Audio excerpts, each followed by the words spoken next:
আসসালামু আলাইকুম বন্ধুরা, চলে আসলাম আজকে ধলেশ্বরী নদীর পাড়ে। আপনাদের দেখাবো আজকে ধলেশ্বরী নদীর স্মৃতি। আসসালামু আলাইকুম বন্ধুরা, সবাই কেমন আছেন? হয়তো ভালো আছেন। আজকে আমরা ঘুরতে ঘুরতে চলে এসেছি টাঙ্গাইল জেলার নাগরপুর উপজেলার ধলেশ্বরী নদীর পাড়ে।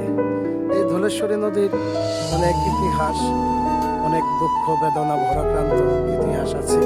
এই ধলেশ্বরী নদী এক সময় পদ্মা, মেঘনা, যমুনার মতোই স্রোতা ছিল, অনেক স্রোত ছিল এই নদীর।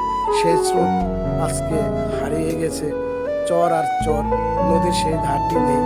তারপরেও এই নদী দুই পাশে মানুষকে করেছে গৃহহীন, বসত বাড়ি করেছে নদীর গর্ভে বিলীন। তাই এই নদীর বুকে আসলেই মনে পড়ে সেই অতীত স্মৃতি। এই যে নৌকাগুলো দেখতে পাচ্ছেন, নৌকাগুলো আজকে শুকনায় পড়ে আছে।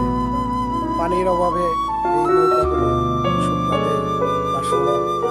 আপনারা আমাদের সাথে থাকলে এরকম সুন্দর সুন্দর আবহমান বাংলার নদীমাতৃক বাংলাদেশের অনেক সুন্দর ভিডিও দেখতে পারবেন। আমাদের এই আইডিতে লাইক, কমেন্ট, শেয়ার দিয়ে পাশে থাকলে আপনারাও সুন্দর সুন্দর ভিডিও উপভোগ করতে পারবেন, প্রকৃতির সম্বন্ধে জানতে পারবেন। প্রকৃতির সৌন্দর্য অপরূপ আমাদের এই বাংলাদেশ। কোথায় আছে সুজলা সুফলা শস্য শ্যামলা আমাদের এই বাংলাদেশ, নদীমাতৃক দেশ আমাদের এই বাংলাদেশ। আমরা ভালোবাসি বাংলাদেশকে, ভালোবাসি এদেশের মানুষকে। তাই এদেশের কৃষক প্রাণ, কৃষককেও আমরা ভালোবাসি।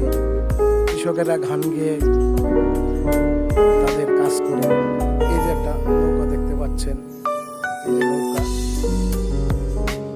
এই নৌকা দিয়েই মানুষ চলাচল করতো। এখন পানি নেই, তাই চলাচল করতে পারবে।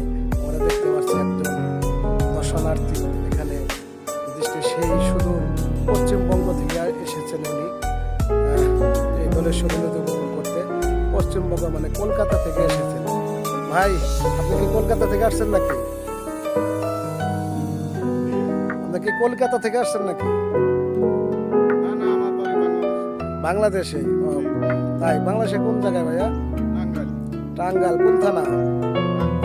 নাগরপুর। আমরা যেখানে দাঁড়িয়ে আছি এটা কোন থানায়? এই যে আমরা যেখানে দাঁড়িয়ে আছি এটা কোন থানা? নাগরপুর। গ্রামের নাম কেদারপুর। নামটা অনেক সুন্দর, মুক্তায়ন কেদারপুর, যেটা টাঙ্গাইল জেলার সর্বদক্ষিণে অবস্থিত। পাশেই মানিকগঞ্জ জেলা, মানিকগঞ্জ টাঙ্গাইল জেলার মোহনায় এই নদীটি ধলেশ্বরী নদী। আমরা নদীর পাড়ে দাঁড়িয়ে এই ভিডিওটা করছি।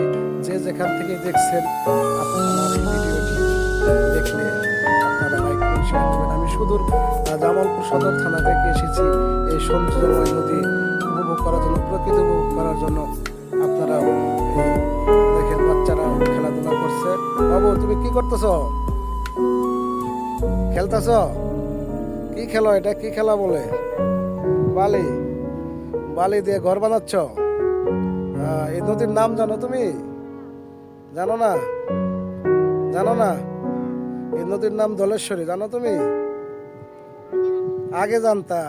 এই যে দেখেন, ছোট ছোট বাচ্চারাও আজ হারিয়ে যাচ্ছে।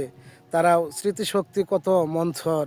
এই নদীর নাম যে ধলেশ্বরী সেটাও তারা বলতে পারছে না। তাই পাঠ্যপুস্তক আমরা যে যেখানেই অবস্থান করি না কেন, প্রকৃতি সম্বন্ধে আমাদের বাচ্চাদেরকে শিখাবো।